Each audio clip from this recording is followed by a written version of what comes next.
विशिष्टाय भूतौले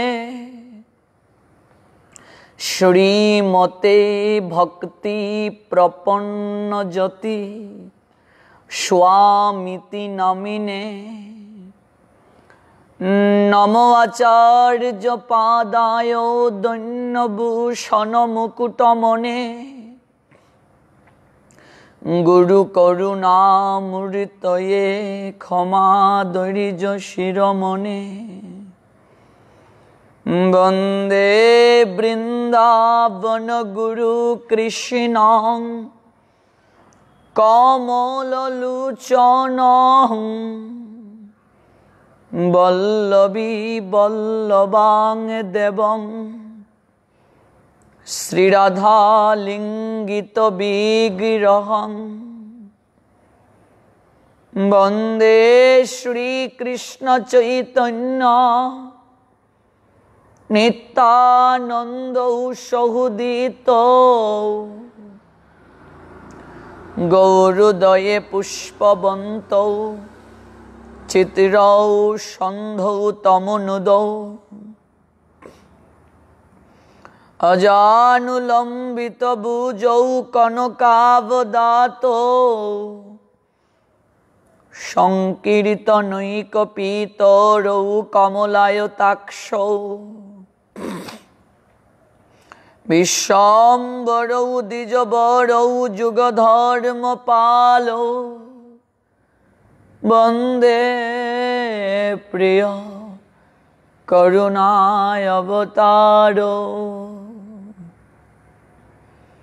कृष्णाय वासुदेवाय हरहे परमात्मने प्रणतक्लेशनाशाय श्री गोविन्दाय नमो नमः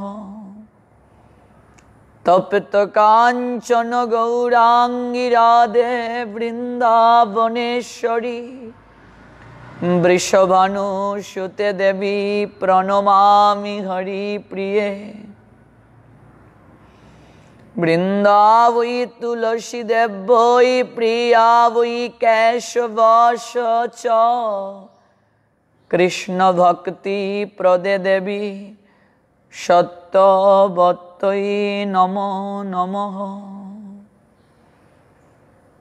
श्रीरूप श्री सनातन भट्ट रघुनाथ श्रीजीव गोपाल भट्ट दास रघुनाथ এই ছয়ে গোসাইরি করি চরণ বন্দন যাহা হতে বিঘ্ন নাশ অবিষ্ট পূরণ जय जय श्री कृष्ण चैतन्य दयाल प्रभु नित्यानंद श्री अद्वैत गदाधर श्रीवासादि गौर भक्त वृंद हरे कृष्ण कृष्ण कृष्ण हरे हरे हरे राम राम राम हरे हरे हरे कृष्ण कृष्ण कृष्ण हरे हरे हरे राम राम राम हरे हरे हरे कृष्ण कृष्ण कृष्ण हरे हरे हरे राम राम राम हरे हरे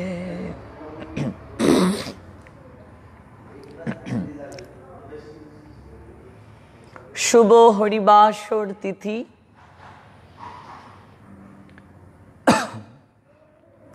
समवेत अमृत पिपासु भक्तमंडली एवं अनलाइने देश एवं देशेर बाहिर थेके जारा এই কৃষ্ণময় শুভ সকালে হরিবাসর তিথিতে অপ্রাকৃত গৌর কথামৃতে অবগাহিত হওয়ার নিমিত্তে যুক্ত হয়েছেন আপনাদের প্রত্যেকের রাতুল রাঙ্গাচরণে আমি অবাজন বৈষ্ণব জ্ঞানে ভক্তিপূর্ণ প্রণতি নিবেদন করছি। ভক্তবৃন্দ, আমাদের সিটিএস মন্দিরের সকাল বেলার নিয়মিত আয়োজন শ্রী গৌর পার্ষদ ও গৌড়ীয় বৈষ্ণবাচার্যগণের সংক্ষিপ্ত চরিত কথা। তারই ধারাবাহিকতায় আমরা শুনছি শ্রী জগদানন্দ পণ্ডিতের চরিত কথা। মহাপ্রভুর অন্যতম পার্ষদ জগদানন্দ পণ্ডিত, তারই অপ্রাকৃত চরিত কথা অমৃতে আমরা অভিষিক্ত হচ্ছি। গতকাল যে জায়গায় কথার বিশ্রাম টেনেছি সেই জায়গা থেকে পুনরায় শ্রবণ করব। আজ যেহেতু হরিবাসর তিথি, আমাদের সিটিএস মন্দিরে আজ সারাদিন এবং সারা রাত সমস্ত কার্যাবলী বন্ধ করে আমরা কৃষ্ণ চিন্তনে কাটাবার প্রয়াস করি, ভজনের মাধ্যমে সময়কে অতিবাহিত করার চেষ্টা করি। মন্দিরের যে নিয়মিত সেবা পূজা শ্রী গৌরসুন্দর এবং রাধা মদন মোহনের, তা তো অব্যাহত থাকবে, কিন্তু বাকি সমস্ত কার্য গৌণ করে দিন এবং রাত আমাদের গুরু মহারাজ কঠোরভাবে আমাদেরকে নির্দেশ দিয়েছেন ভজন করার জন্য।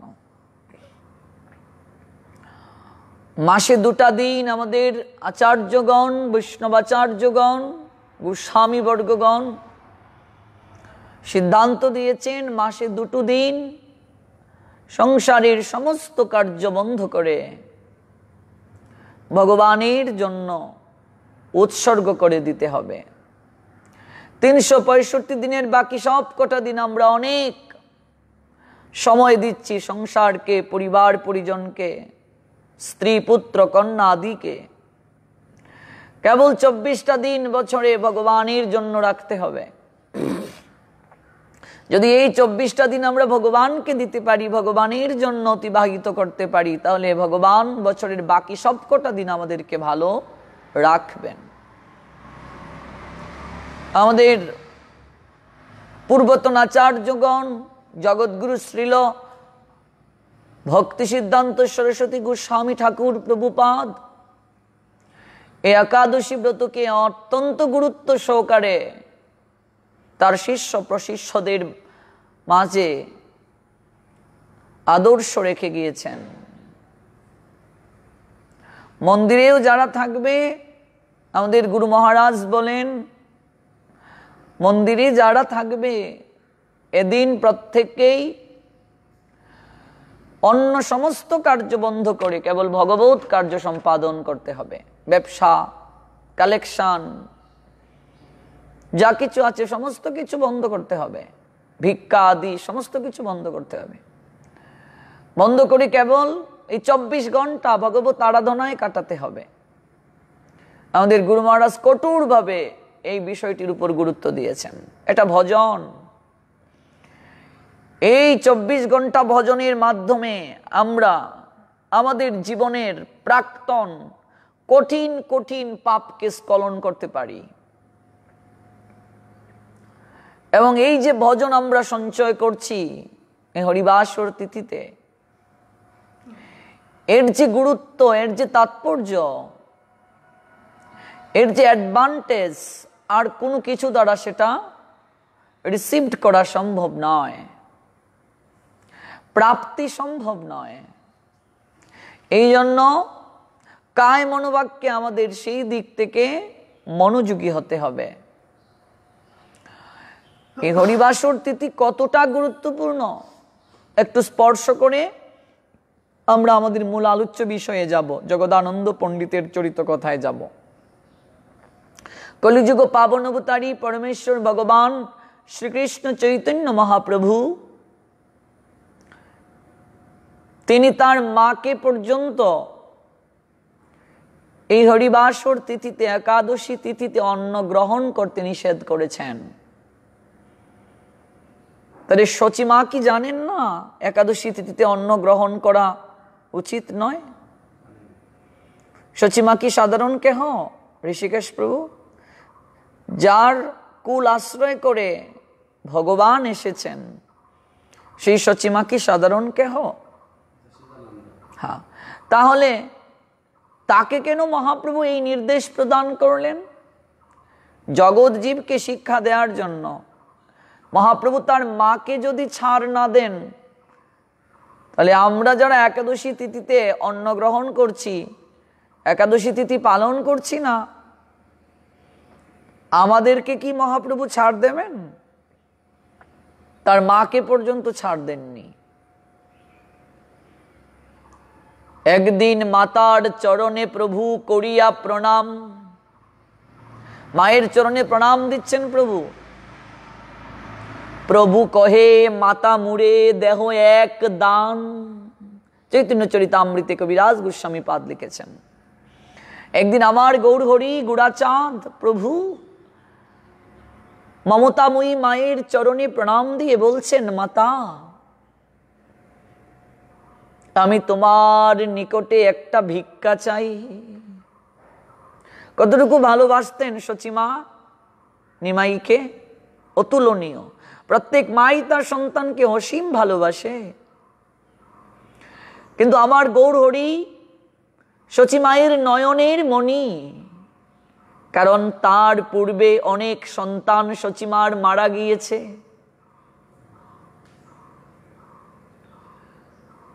বহু কষ্টে তিনি নিমাইকে পেয়েছেন, নিমাইকে বুকে পেয়ে সমস্ত দুঃখ তিনি ভুলে গিয়েছেন।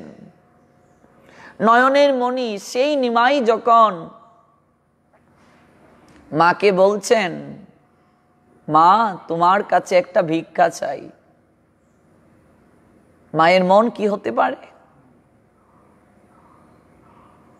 প্রভু কহে মাতা মুড়ে দেহ এক দান।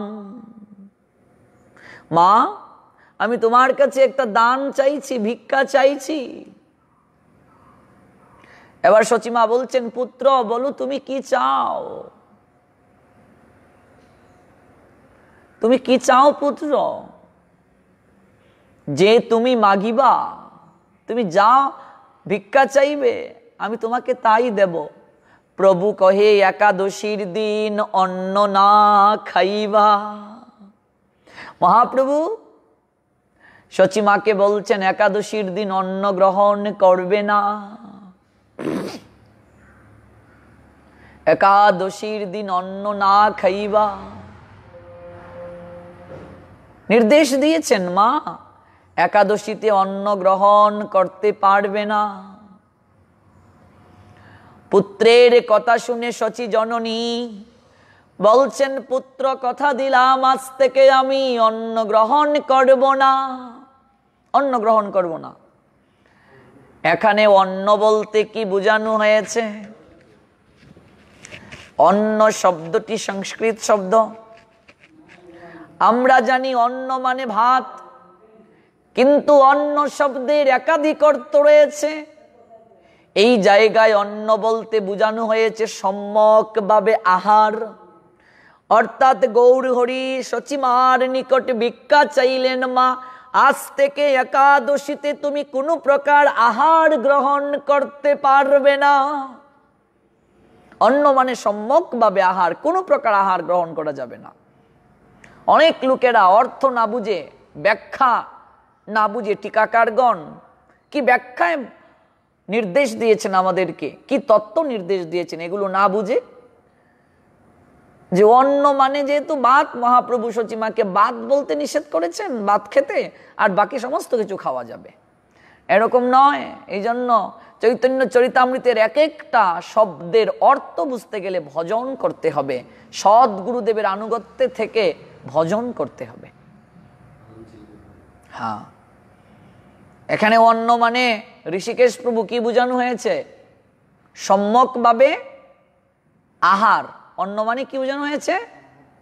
সম্যকভাবে আহার, অর্থাৎ একাদশীতে কোনো প্রকার আহার গ্রহণ করা যাবে না, কোনো প্রকার আহার গ্রহণ করা যাবে না। কি সম্পূর্ণরূপে আহার, সব ধরনের আহারকে বোঝানো হয়েছে, কোনো প্রকার আহারই গ্রহণ করা যাবে না। একাদশীতে অন্ন না খাইবে, অন্ন মানে আহার। যেমন কলিযুগের মানুষেরা অন্নগত প্রাণ, আমরা একটা বাক্য পাই, তাই না শাস্ত্রে? মানে কি এই বাক্যটার অর্থ কি? গৌরসুন্দর প্রভু, কলিযুগের মানুষেরা অন্নগত প্রাণ মানে কি?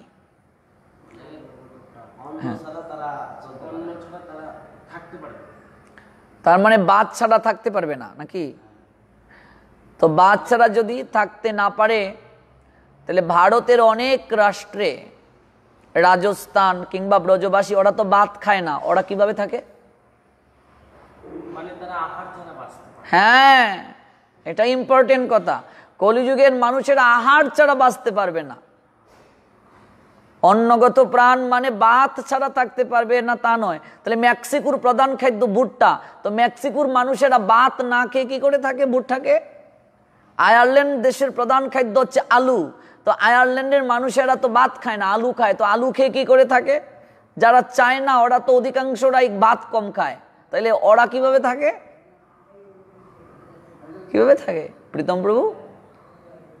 ব্রজবাসীরা তো ভাত খায় না, রুটি খায়, রুটি সবজি, তাহলে ওরা কিভাবে থাকে?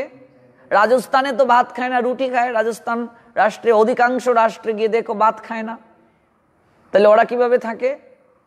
বাঙালিদের না প্রধান খাদ্য ভাত, কিন্তু অন্যান্য রাষ্ট্রে তো অধিকাংশরাই ভাত খায় না, তো ওরা কিভাবে থাকে? অন্নগত প্রাণ মানে ভাত ছাড়া থাকতে পারবে না তা নয়। ভাত ছাড়াও তো রুটি খেয়ে থাকা যায়, ফলমূল খেয়েও তো থাকা যায়, থাকছে না? এখানে অন্ন বলতে বোঝানো হয়েছে আহার। কলিযুগের অধিকাংশ মানুষেরাই যেহেতু অন্নগত প্রাণ, মানে তারা আহার ছাড়া জীবন ধারণ করতে পারবে না, আহার ছাড়া বাঁচতে পারবে না। তাহলে এখানে যে চৈতন্য মহাপ্রভু সচিমাকে নির্দেশ করলেন, একাদশীর দিন অন্ন না খাইবে। ওহে মাতা, তুমি একাদশীর দিন অন্ন গ্রহণ করতে পারবে না, আমি তোমার নিকট ভিক্ষা চাইছি, তুমি একাদশীতে অন্ন গ্রহণ করবে না। সচিমা নিমাইকে বলছেন, পুত্র আমি একাদশীতে অন্ন গ্রহণ করব না, অর্থাৎ সচিমা পুত্র নিমাইকে বললেন, আমি একাদশী তিথিতে কোনো প্রকার আহার গ্রহণ করব না। এ হচ্ছে টিকার তাৎপর্য।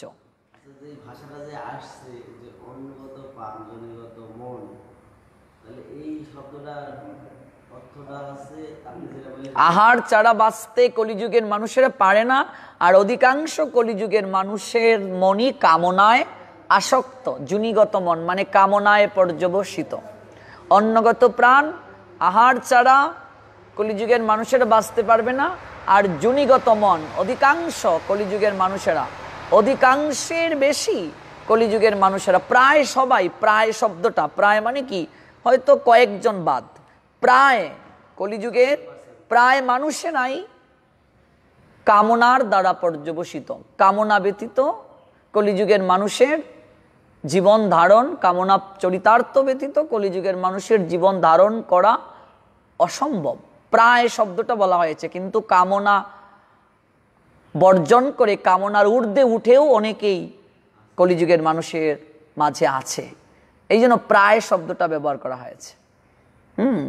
এক একটা শব্দ যখন প্রয়োগ করা হয় তখন বিশেষ অর্থ বহন করে। প্রায় শব্দটা দ্বারা বোঝানো হয়েছে একেবারে সবাই নয়, হ্যাঁ কিছু সংখ্যক লোক এখনো আছে, যদি না থাকতো তাহলে জগৎ সংসার টিকে থাকতো না। তো এই জন্য মহাপ্রভু যেখানে শচী জননীকে দিয়ে স্পষ্টভাবে আমাদেরকে এই শিক্ষাটা দিলেন, একাদশীতে কোনো প্রকার আহার গ্রহণ করা যাবে না, কোনো প্রকার আহারই গ্রহণ করা যাবে না। একাদশীর দিন অন্ন না খাইবে, সেই থেকে সচিমাতা নিমাইকে কথা দিলেন এবং একাদশী করতে শুরু করেন। অনলাইনে যারা শ্রবণ করছেন তাদের উদ্দেশ্যে বলছি, যারা এখনো শুরু করেননি একাদশী তিথি, কিংবা আপনার সন্তান, ভাই, বন্ধু এখনো যারা শুরু করেননি, তাদেরকে আপনারা অনুরোধ করুন, আপনারা তাদেরকে একাদশী ব্রত পালনে উৎসাহিত করুন, নিজে ব্রত পালন করুন, অন্যকে ব্রত পালনে উৎসাহিত করুন। মনে রাখতে হবে সব পাপের একটা প্রায়শ্চিত্তের বিধান আছে, কিন্তু একাদশী তিথিতে যদি কেউ পঞ্চ রবি শস্য গ্রহণ করে, তাহলে এই পাপের কোনো প্রায়শ্চিত্ত নেই, নো এক্সপিয়েশন, কোনো প্রায়শ্চিত্ত নেই, নো এক্সকুইজ, কোনো ক্ষমা নেই, অনলি পানিশমেন্ট। এই জন্য অধিকাংশ অভিভাবককে আমি দেখেছি সন্তান একাদশী ব্রত পালন করতে চাইলে মা বাবা বাধা প্রদান করেন, যে এখনো তোমাদের সময় হয়নি, আর একটু বয়স হোক, শরীর খারাপ করবে। একাদশীর দিন অনেক মা বাবা নিজে করেন কিন্তু সন্তানকে করতে দেন না। এই যে অপত্য স্নেহ সন্তানের প্রতি, মাতৃস্নেহ প্রয়োজন আছে, পিতৃস্নেহ প্রয়োজন আছে, কিন্তু অতিরিক্ত মাতৃস্নেহ পিতৃস্নেহ সন্তানের জন্য অমঙ্গল বয়ে আনে। মনে রাখতে হবে, একাদশী পালন করতে কোনো মা বাবা যদি সন্তানকে বাধা প্রদান করেন, তাহলে সেই সন্তানের নিকটে মা বাবা অপরাধী হয়ে যাবেন। 8 বছর বয়স হওয়ার পর কোনো মা বাবা যদি সন্তানকে একাদশী ব্রত পালনে উৎসাহিত না করেন, একাদশী ব্রত পালনে আদেশ না করেন, তাহলে অন্তিমে সেই মা বাবাকে বিচারের কাঠগড়ায় দাঁড়াতে হবে। সন্তান ধারণের উদ্দেশ্য কি? একটা নারী জীবনের পূর্ণতা মাতৃত্বে, বিবাহের পর একটা নারী মা না হতে পারলে তার পূর্ণতা অনুভব করতে পারে না। বিবাহের পর একটা পুরুষের পূর্ণতা পিতৃত্বে, একটা পুরুষ যদি বিবাহের পর বাবা হতে না পারে তাহলে তার অপূর্ণতা থেকে যায়। পিতৃত্ব মাতৃত্বের পূর্ণতা হচ্ছে আদর্শ সন্তান ধারণ পালন পোষণের মাধ্যমে। আদর্শ পিতামাতা হতে পারলেই নারীত্ব পুরুষত্ব পূর্ণতা পায়। এবার শাস্ত্র বলছেন সন্তান ধারণের উদ্দেশ্য হচ্ছে পুত নামক নরক থেকে পিণ্ডদানের মাধ্যমে উদ্ধার করা পিতামাতাকে। সন্তান ধারণের উদ্দেশ্য হচ্ছে পিতামাতাকে ভগবত কার্যে সহায়তা করা।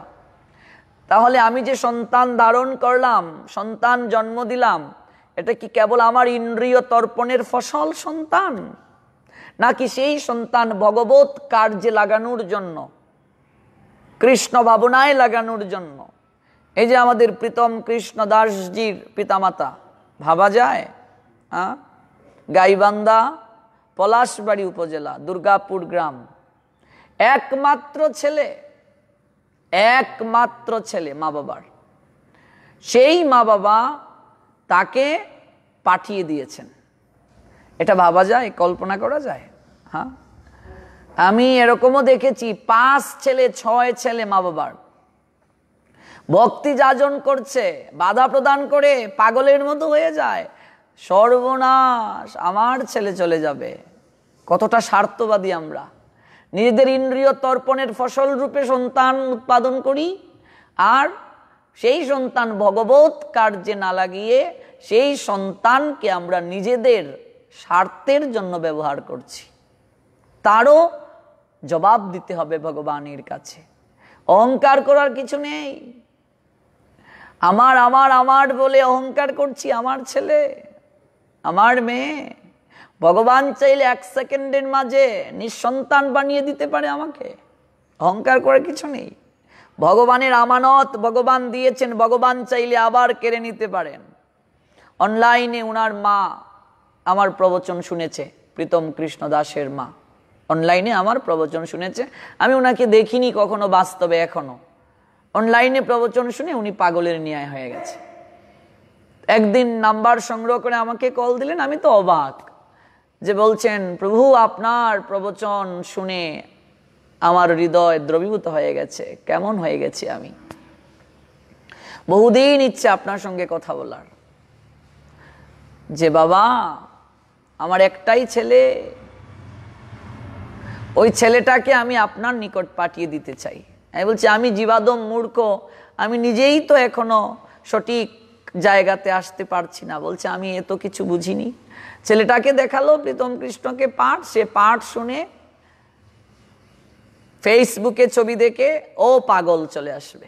আর হলো কি, আমি বলছি একটু বড় হোক, মাত্র 7-এ পড়ে, তারপর না হয় আমি তাকে নিয়ে আসবো। তার মা বলছে, বাবা আমি তো ওকে দান করে দিয়ে দিয়েছি, এবার আপনি যখন মনে করেন ভালো তখন আপনার দান নিয়ে যাবেন। এখন তো আমাদের ক্লাস হলো মন্দিরে, ক্লাসের পর পাগল চলে আসবে, বাবা নিজে টিকিট কেটে বাসে তুলে দিয়েছে। এরকম মা বাবা জগতের বুকে বিরল। একমাত্র ছেলেকে ভগবত সেবায় পাঠিয়ে দিল। হ্যাঁ, বিশাল ব্যাপার এই কলিযুগে। এরকম মা বাবা পাওয়া ভাগ্যের বিষয়। দৃষ্টান্ত স্থাপন করলেন তারা। হ্যাঁ, প্রণাম প্রীতম কৃষ্ণের মা বাবার চরণে আমারও প্রণাম। আর আমাদের শিক্ষা নেওয়া উচিত। 4 জন 5 জন 6 জন 10 জন পর্যন্ত ছেলে আছে, আমরা বলি তোমার ছেলে মেয়ে কজন গো? আমার নয়, ভগবানের মাল, ভগবানের সম্পদ। 4 ছেলে 2 মেয়ে, তো ভগবানের ছেলে মেয়ে, তাই তো? যদি বলি যে একটা ছেলেকে মন্দিরে দিয়ে দাও ভগবানের সেবার জন্য, যেহেতু ভগবানের সন্তান, এবার বলে এটা কি করে সম্ভব, এটা তো পারবো না। তাহলে ভগবানের কি করে হলো? আপনি বলছেন ভগবানের সন্তান, আর ভগবানের সেবাতে একটা ছেলে দিতে পারছেন না, তো কি করে এটা ভগবানের সন্তান হলো? সংসার আমার নয়, ভগবানের, সব ভগবানের। মন থেকে বলছি ভগবানের, হ্যাঁ মন থেকে বলছি ভগবানের। তো আমি কি খাই? আমি তো কত ধরনের উপাদেয় খাবার প্রতিদিন গ্রহণ করছি, ভগবানকে কি দিচ্ছি? বাজারের কম দামি ফল কলা, একটু চিনি মিষ্টি বাতাসা। আমার সন্তানকে কি খাওয়াচ্ছি? ভালো মন্দ খাবার খাওয়াচ্ছি। আর ভগবানের জন্য, ভগবানকে তো ও দিয়েই খাচ্ছি না। ভগবানকে না দিয়ে যদি আমরা সেবা গ্রহণ করি, শ্রীমদ্ ভগবদ গীতা কি বলছেন? চৌর্যবৃত্তি গ্রহণ করা। তাহলে এই জন্য এত সহজ নয় চুরি করে খাওয়া। ভগবানের প্রদত্ত জিনিস ভগবানকে না দিয়ে খেলে আমি চোর। এই জন্য বহু জন্মের থাকলে ভাগ্য, বিষয় ছেড়ে হই বৈরাগ্য। মন তো থাকতে হবে এরকম উদার, বিশাল মন থাকতে হবে। বিশাল মন না থাকলে এক সন্তানকে, একমাত্র সন্তানকে দিয়ে দেওয়া যায় উৎসর্গ করে। আমি অবাক হয়েছি, সেদিন প্রীতম 2 দিন লাগা তার মাকে ফোন করেছে। মা ধমক দিয়ে বলছে, এই তুমি গতকালও ফোন করেছো, আজও কেন ফোন করেছো? আর ফোন করবে না এত ঘন ঘন, বেশি ফোন করলে মায়া লেগে যাবে। ভাবা যায়? ভাবা যায়? শ্যামল প্রভু মা বলছেন এত কল করবে না, কল করলে মায়া লেগে যাবে। চিন্তা করা যায়? হ্যাঁ, সাক্ষাৎ দেবী, চিন্তা করা যায় যে এত কল করলে মায়া লেগে যাবে, একদম আমাকে কল করবে না। রাহুল কৃষ্ণ প্রভু যা বলে তা মেনে চলবে। কল্পনা করা যায়? আমি অবাক, আমার মাঝেই তো এই ভক্তি নেই, বৈরাগ্য নেই। হ্যাঁ, চিন্তা করা যায়। এই জন্য প্রত্যেক পিতামাতার কর্তব্য সন্তানকে ভক্তি যাজনে সহায়তা করা। সবাই তো আর এরকম মহিয়সী হতে পারবে না, এরকম মহান মানুষ হতে পারবে না, কিন্তু সংসারেই যারা আছে তাদেরকে ভক্তি যাজনের সুযোগ দিতে হবে। পিতামাতার কর্তব্য ভক্তি যাজনের সুযোগ করে দেওয়া, সুযোগ করে দেওয়া। 8 বছর বয়স হয়ে গেলে যে পিতামাতা সন্তানকে ভক্তি যাজনে সহায়তা করবে না, একাদশী ব্রত পালন করতে বলবে না, সৎ গুরুদেবের চরণাশ্রয় করে দেবে না, সেই সকল পিতামাতাকে বিচারের কাঠ গড়ায় দাঁড়াতে হবে। এটা পিতামাতার কর্তব্য, সন্তানকে ভক্তি যাজনে সহায়তা করা, এটা কর্তব্য। এই জন্য আমাদের চেষ্টা করা উচিত সংসারের কাজের পাশাপাশি, চাকরির পাশাপাশি, ব্যবসা বাণিজ্যের পাশাপাশি ভক্তি যাজনে সহায়তা করা। সচিমা পুত্রের কথা রাখলেন, আর মহাপ্রভু এখানে সচিমাকে এমন একটা কাজ করার কথা বললেন। এখানে পুত্রের কর্তব্য কি মহাপ্রভু শিক্ষা দিলেন। পুত্রের কর্তব্য কি? পিতামাতাকে ভক্তি সেবা তো করবেই। যে সন্তান পিতামাতার সেবা করে না সে তো আর সন্তান রূপে গণ্য নয়, সেবা তো নিশ্চয়ই করবে। এখানে সেবার তো অনেক প্রকার শাস্ত্র বলছেন, শুধু দেহ দ্বারা সেবা তা তো নয়, আর অনেক প্রকার সেবার কথা আছে। শাস্ত্র আমাদেরকে বলে দিয়েছেন সন্তানের কর্তব্য হচ্ছে পিতামাতাকে ভক্তি যাজনে সহায়তা করা, এবং পিতামাতারও কর্তব্য হচ্ছে সন্তানকে ভক্তি যাজনে সহায়তা করা। তাহলেই সমাজ সংসার মধুময় হয়ে যাবে। ধাপে ধাপে উন্নতির সিঁড়ি বেয়ে জীবনে নতুন নতুন সফলতা বয়ে আসবে। দেশ জাতি তথা সমাজ সমৃদ্ধ হবে কর্ম তৎপরতায়। স্বর্গের যে আনন্দ, স্বর্গের যে সুখ এই সংসারেই লাভ করা যাবে যদি আমরা এইভাবে চলতে পারি। আর স্বর্গের যে আনন্দ সেটা তো পরমানন্দ নয়, নিত্য আনন্দ নয়। আমরা এইভাবে যদি চলতে পারি ইহজগতে তো স্বর্গীয় আনন্দ পাবো, আর অন্তিমে আমরা পরমানন্দ নিকেতনে যেতে পারবো, যে জায়গায় শুধু আনন্দ আর আনন্দ, যে আনন্দের কোনো শেষ নেই। পরমানন্দ নিকেতন, ভগবান গোবিন্দের নিকেতনে আমরা যেতে পারবো। কাজে আপনারা সবাই একাদশী ব্রত পালন করুন, নিজে ব্রত পালন করুন, সবাইকে ব্রত পালনে উৎসাহিত করুন। আপনার সন্তান দিগকে একাদশী ব্রত পালন করতে উৎসাহিত করুন। যারা শুরু করেছে তারা ধীরে ধীরে নির্জলা করার চেষ্টা করুন। একাদশীর দিন রাত ভগবানকে দিয়ে দিন, সংসারের সমস্ত কার্য গৌণ রেখে। যারা চাকরিজীবী, ব্যবসা বাণিজ্য করে, তাদেরকে তো এই কাজ করতেই হবে, কিন্তু মনটা রাখুন ভগবত চিন্তনে একাদশী তিথিতে। আর বন্ধু বান্ধব তাদেরকেও একাদশী ব্রত পালনে উৎসাহিত করুন। আমরা চলে যাচ্ছি মূল প্রসঙ্গে, আমাদের আলোচ্য বিষয়ে। গতকাল যে জায়গায় বিশ্রাম টেনেছিলাম, শ্রী জগদানন্দ পণ্ডিতের চরিত কথা, সেখানে আমরা নীলাচল ধামে একটা লীলা শ্রবণ করছিলাম। সনাতন গোস্বামীপাদ মহাপ্রভুর সঙ্গে অন্তরের ভাব বিনিময় করছেন জগদানন্দ পণ্ডিতকে কেন্দ্র করে। ঘটনাটা কি ছিল শ্যামল প্রভু?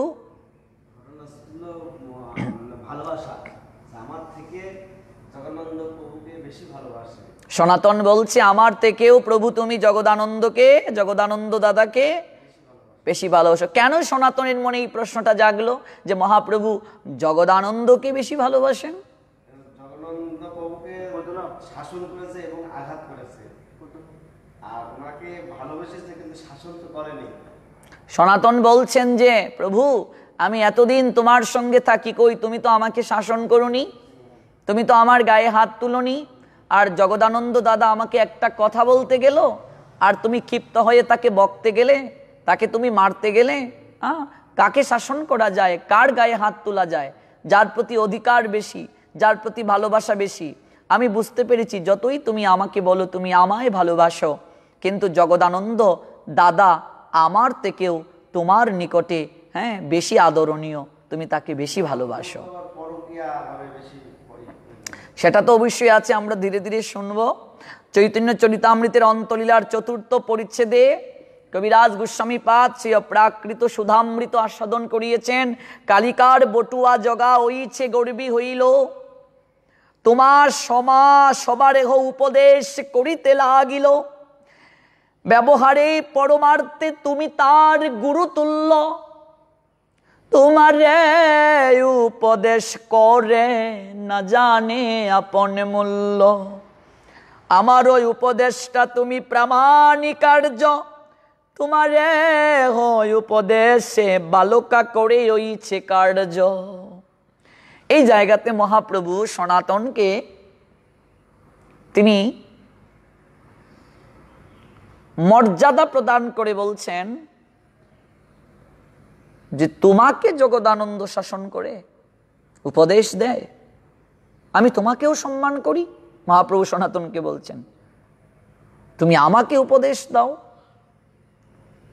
উপদেশে তুমি প্রামাণিক কার্য, তুমি আমার উপদেশটা। তাহলে সনাতন কি মহাপ্রভুর উপদেশটা? বিষয়টা এরকম নয়। এখানে কেন এই বিষয়টা উল্লেখ করা হয়েছে? চৈতন্য চরিতামৃতের এক একটা শব্দ, এক একটা লাইন, এটা বুঝতে গেলে গৌর লীলাকে সম্যকভাবে মানে সম্পূর্ণভাবে জানতে হবে, নতুবা বোঝা যাবে না। এই জায়গাতে কবিরাজ গোস্বামীপাদ এই লাইনটা কেন তিনি লিপিবদ্ধ করলেন?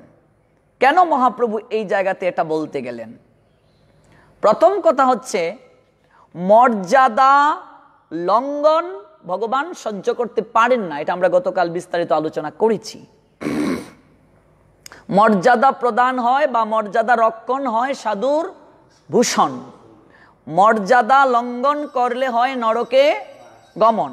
জগদানন্দ প্রিয় আমার, নহে তোমা হইতে মর্যাদা লঙ্ঘন আমি না পারি সহিতে, এটা হচ্ছে মহাপ্রভু বলেছিলেন। আমরা এটারও ব্যাখ্যা শুনব। তো এখানে উপদেশটা বলার কারণ হচ্ছে, চাতুর্মাস্যকালে গৌড়ীয় ভক্তগণ প্রতি বৎসর মহাপ্রভুর সঙ্গে মিলিত হওয়ার জন্য তারা নীলাচলে আসতেন। যত গৌড়ীয় ভক্তগণ রয়েছেন, যে যে জায়গায় আছেন, তারা সবাই একত্রিত হয়ে নীলাচল ধামে যেতেন মহাপ্রভুর সঙ্গে চাতুর্মাস্য ব্রত পালন করতে। কারণ গৌড়ীয় ভক্তদের চাতুর্মাস্য ব্রতটা খুবই গুরুত্বপূর্ণ, পালন করাটা উচিত। এইভাবে যখন 3 বছর অতিক্রান্ত হলো, মহাপ্রভু সবাইকে বিদায় দিয়ে বললেন, আমি এবছর বৃন্দাবনের অভিমুখে যাব, বৃন্দাবন যাব, বৃন্দাবন দর্শন করতে যাব। মহাপ্রভু ভক্তগণকে বিদায় দিয়ে যখন বৃন্দাবন অভিমুখে যেতে দৃঢ়তা প্রকাশ করলেন, তখন বৃন্দাবন যাত্রার সঙ্গীগণের মধ্যে অন্যতম জগদানন্দও ছিলেন। যারা যারা মহাপ্রভুর সঙ্গে বৃন্দাবনে যাচ্ছেন, তন্মধ্যে জগদানন্দও ছিলেন। তবে এই বছর তিনি ঔরদেশ অতিক্রম করে গৌড়দেশে পানিহাটি, কুমারহট্ট, কুলিয়াগ্রাম, রামকেলি ইত্যাদি স্থান হতে, কানাইয়ের নাটশালা হতে প্রত্যাবর্তন করত নীলাচলে ফিরে আসলেন। বৃন্দাবনে এবছর গেলেন না। তো প্রশ্ন আসতে পারে, কেন মহাপ্রভু গেলেন না? তার কারণ হচ্ছে, সনাতন মহাপ্রভুকে বলেছিলেন, প্রভু তুমি এত লোক নিয়ে বৃন্দাবনে যাচ্ছ, হ্যাঁ, এত লোক নিয়ে যদি তুমি বৃন্দাবনে যাও, তাহলে বৃন্দাবনের ধামের যে মহিমা, সেটা তো পূর্ণভাবে হৃদয়ঙ্গম করা সম্ভব নয়। এত লোক নিয়ে বৃন্দাবনে গেলে তারা কোথায় প্রসাদ পাবে, তারা কোথায় থাকবে? তাছাড়া এক একজন এক এক প্রকৃতির হবে, ওদেরকে সামলানো, ওদের মনোরঞ্জন করতে করতেই তো সময় চলে যাবে। তো মহাপ্রভু কি এটা জানেন না? এত বড় তিনি, স্বয়ং ভগবান তিনি কি জানেন না? সনাতন এটা মহাপ্রভুকে যখন বললেন, এটা তো লীলা। তাছাড়া ভক্তের এরকম মাঝে মাঝে আদেশও বলা যায় না। ভক্ত যখন ভগবানকে বলে, ভগবানের এটাকে প্রীতির জন্য, ভক্তের মর্যাদা উপরে বসানোর জন্য, ভক্তের মর্যাদা জগতের বুকে প্রকাশ করার জন্য এটাকে ভগবান আদেশ রূপে নেন। তখন মহাপ্রভু সনাতনকে বলেন, সনাতন আমি তো ভাবিনি তুমি আজ থেকে আমার উপদেশটা, তুমি আমাকে চমৎকার উপদেশ প্রদান করলে। এই জন্য মহাপ্রভু এই জায়গায় এই কথাটা বলছেন। হ্যাঁ, তাছাড়া এখানে এক একজন এক এক প্রকৃতির, এক এক রসাশ্রিত ভক্ত। কেউ ঐশ্বর্য মার্গে আছে, আর বৃন্দাবন মাধুর্য মার্গের ভজন। ঐশ্বর্য মার্গে যারা আছে, ওরা যদি মাধুর্যের লীলা নিকেতনে যায়, সেখানে গিয়ে তারা কখনো অ্যাডজাস্ট হতে পারবে না। জগদানন্দ পণ্ডিত যদিও মহাপ্রভুর মুখ্য রসাশ্রিত, কিন্তু মুখ্য মধুর রসের মাঝে আবার দুটো আছে বিষয়। ঐশ্বর্য মার্গে মধুর রস, জগদানন্দের ভালোবাসাটা ঐশ্বর্য মার্গে। ক্লিয়ার বিষয়, খুব সুন্দর।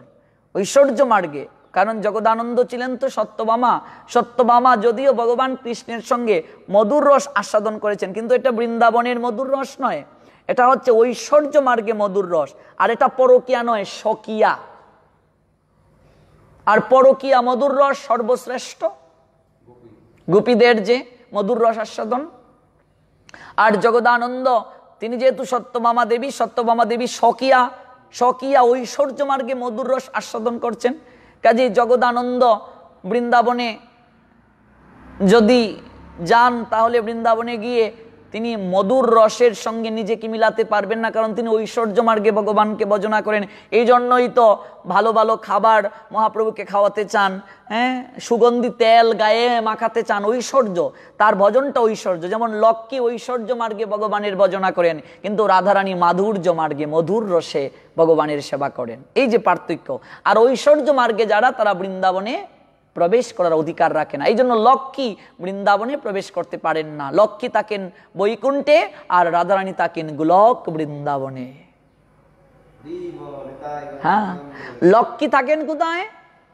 বৈকুণ্ঠে, আর রাধারানী গোলক বৃন্দাবনে। যখন আমরা জগন্নাথের লীলা শুনবো তখন আমরা জানবো এই লক্ষ্মী জগন্নাথ বলরামকে বৃন্দাবন থেকে নিয়ে যেতে চাচ্ছিলেন, দাসীদেরকে নিয়ে বলছেন চল, সখীদেরকে বলছেন চল রথে উঠ, এই যে হেরা পঞ্চমী তিথিতে, কিন্তু তিনি বৃন্দাবন থেকে আনতে পারলেন না।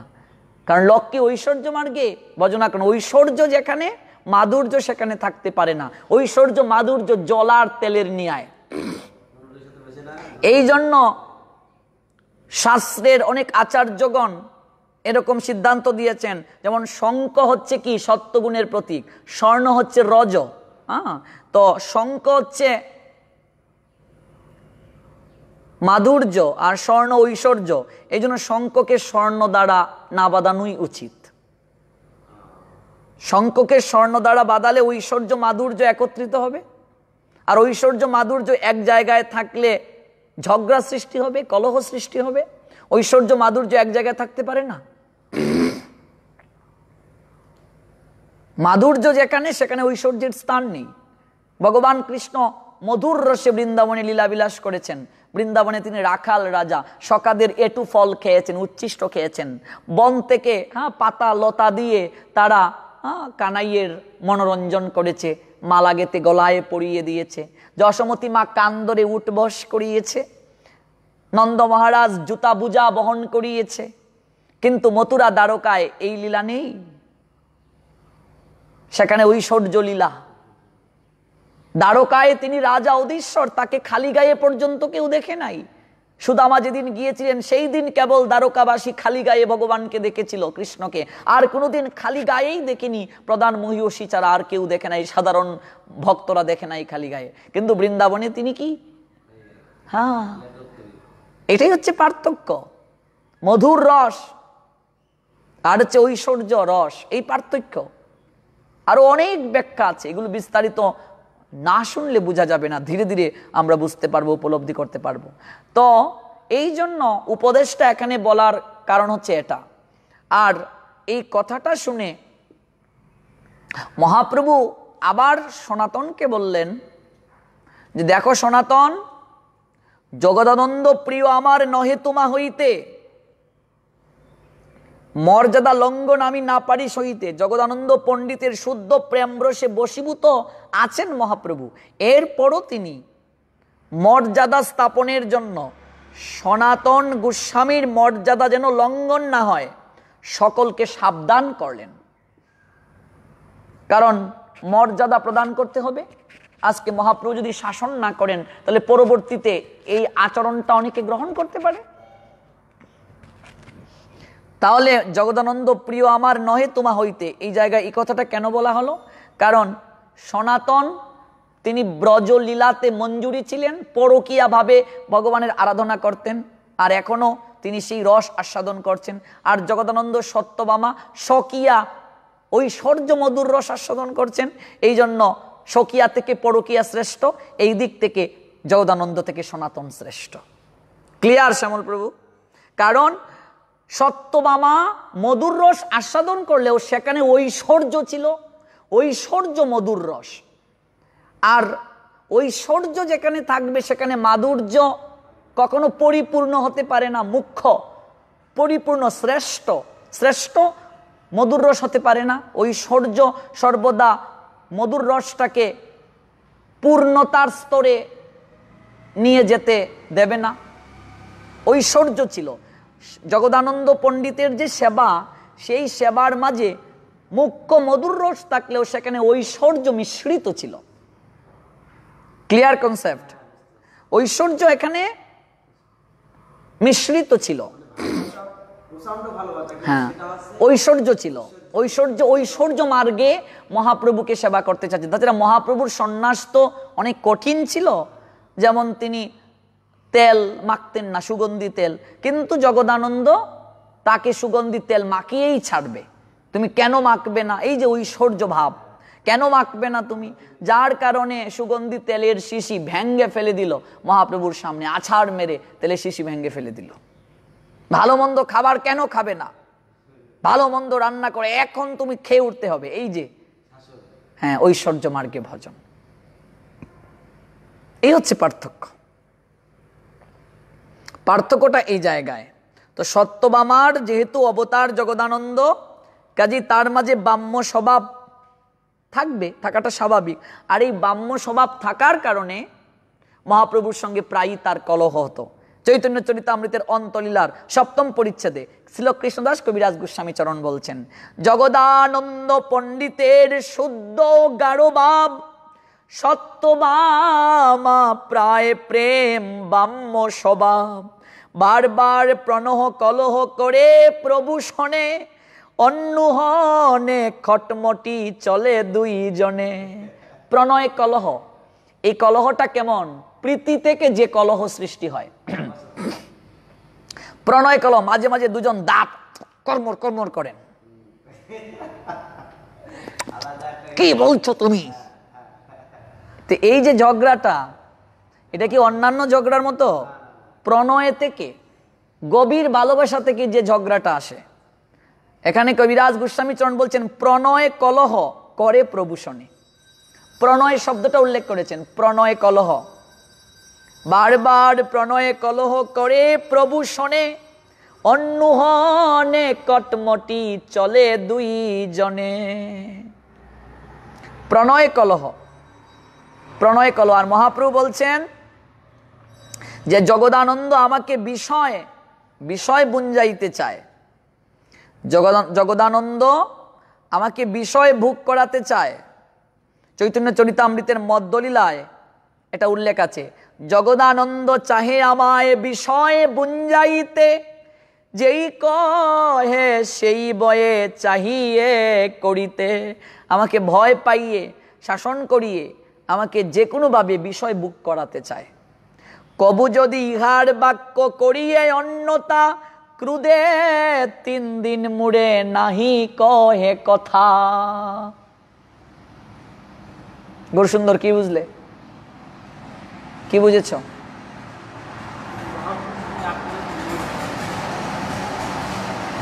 কবু যদি ইহার বাক্য করিয়ে অন্যতা, মানে কি?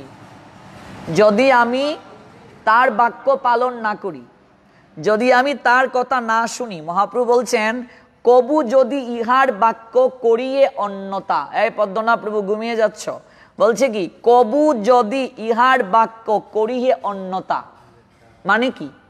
মানে হচ্ছে আমি যদি তার বাক্য পালন না করি, ক্রুদে 3 দিন মুড়ে নাহি কহে কথা, রাগ করে 3 দিন আমার সঙ্গে কথা বলবে না।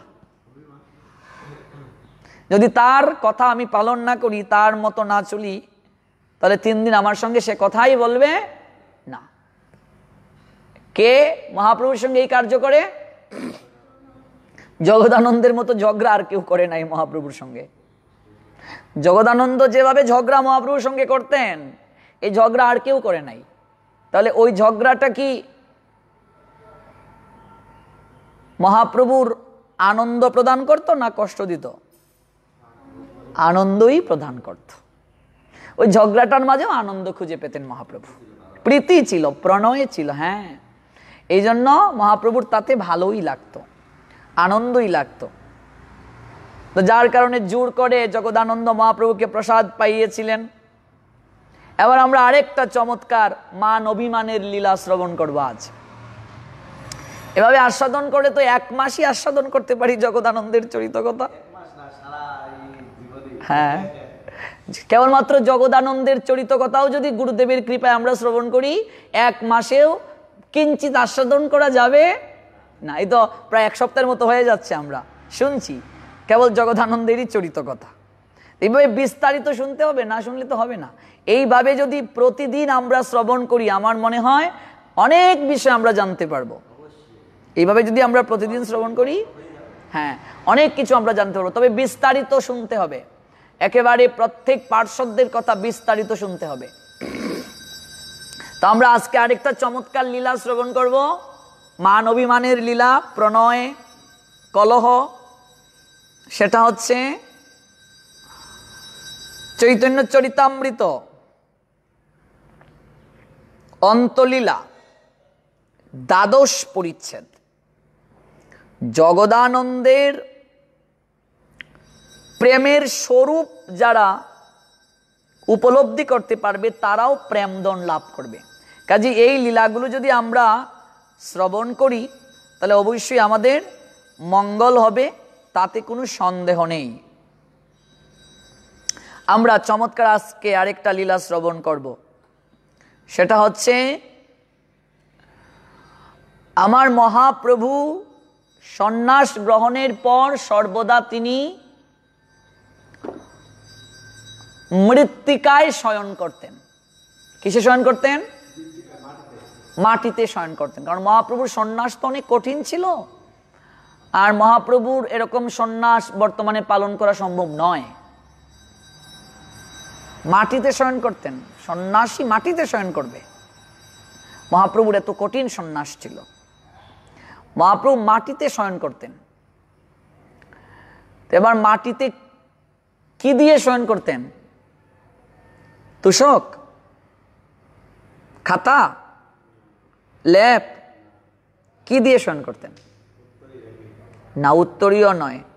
মহাপ্রভু শয়ন করতেন কদলী বৃক্ষ, বুঝো তোমরা? কলা গাছ। কলা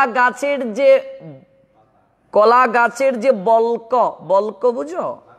হ্যাঁ, এগুলো যখন শুকিয়ে যেত, কিংবা কলার যে পাতাগুলো শুকিয়ে যেত, ওই শুকনো পাতাকে নিচে দিয়ে, হ্যাঁ, আমাদের সিলেট অঞ্চলে কলার ডাগুয়া বলে। তোমরা কি বলো তোমাদের অঞ্চলে? ওই যে সম্পূর্ণ কলা পাতাকে একেবারে ডাটা সহ কেটে ফেলা, ওইটাকে তোমরা কি বলো? তোমাদের অঞ্চলে আঞ্চলিক ভাষা কিটা? কলার ডাগুয়া বলো, কলার ডাটা বলো। আমরা কলার ডাগুয়া, আমরা সিলেটের আঞ্চলিক ভাষা। পদ্মনাভপ্রভু তোমরা কি বলো? কলার ডাগুয়া। তোমরা তো হগলি সিলুটি বা, তোমরা তো কলার ডাগুয়াই হইতায়। এই প্রীতম প্রভু, তুমি তো গাইবান্ধার, তুমি বলো তোমাদের অঞ্চলে কি বলে? কলা পাতা। কলা পাতা তো হচ্ছে উপরের অংশটা, সম্পূর্ণ, একেবারে সম্পূর্ণটা। না, এই যে হচ্ছে কলা পাতা একেবারে সম্পূর্ণ, একেবারে ওইভাবে যে কেটে নাও। কলার ডুগা তোমার মানে হচ্ছে কোন জেলা? চুয়াডাঙ্গা জেলা। আচ্ছা, শ্যামলপুর বাড়ি চুয়াডাঙ্গা জেলায়। তোমাদের অঞ্চলে কি বলে? গৌর সুন্দর কি বলো? ইতা তো আমরা হচ্ছি লটি, তাই না? আচ্ছা, অনলাইনে যারা আছেন আপনারা কি বলেন জানাবেন। আমরা বলি কলার ডাগুয়া। কলা গাছের ডাগুয়া বেড়া হইলে আগুয়া। এটা আমরা ছোটবেলা আমরা বলতাম, কলা গাছের ডাগুয়া বেড়া হইলে আগুয়া। ঠিক আছে, কলার ডাগুয়া। তো এটাকে বল্ক বলা হয়। প্রমিত ভাষায় কি বলা হয়? বল্ক। আঁশগুলো তুলা। এই যে কলা পাতা বা কলার বল্ক যাই বলো, এগুলো যখন শুকিয়ে রাখা হতো তখন এগুলোকে নিচে বিছিয়ে মহাপ্রভু শয়ন করতেন মৃত্তিকায়। কলা পাতা হচ্ছে উৎকৃষ্ট, সব ধরনের কাজে লাগে কলা পাতা। তার কারণ আছে, দুর্বাসা মুনির অপরাধে এই কদলী বৃক্ষ হয়েছে, সেটা জানো কাহিনী? এই কলা গাছ কোত্থেকে আসলো? কলা গাছ কেন বিভিন্ন পূজা পার্বণে ব্যবহার করা হয়, কেন কলা পাতা ব্যবহার করা হয়, তার পিছনে ঘটনা আছে, লীলা আছে, আমরা শুনবো ধীরে ধীরে। তো এই কলার বলকলে শয়ন করতেন মহাপ্রভু, কিন্তু জগদানন্দ মহাপ্রভুর এই শয়নটাকে মনে প্রাণে মেনে নিতে পারেননি। জগদানন্দ যেহেতু মহাপ্রভুকে অনেক ভালোবাসেন, তাই জগদানন্দ পণ্ডিত মনে মনে ভাবছেন, প্রভু আমার কৃষ্ণ বিচ্ছেদে তীব্র বৈরাগ্য প্রকট করছেন। কলার বলকলে মহাপ্রভু শয়ন করছেন, নিশ্চয়ই আমার মহাপ্রভুর শরীরে প্রচণ্ড ব্যথা অনুভূত হয় এবং হাড়ের মাঝে মেরুদণ্ডে অনেক কষ্ট হয়। জগদানন্দ পণ্ডিত বলছেন, মনে মনে বলছেন।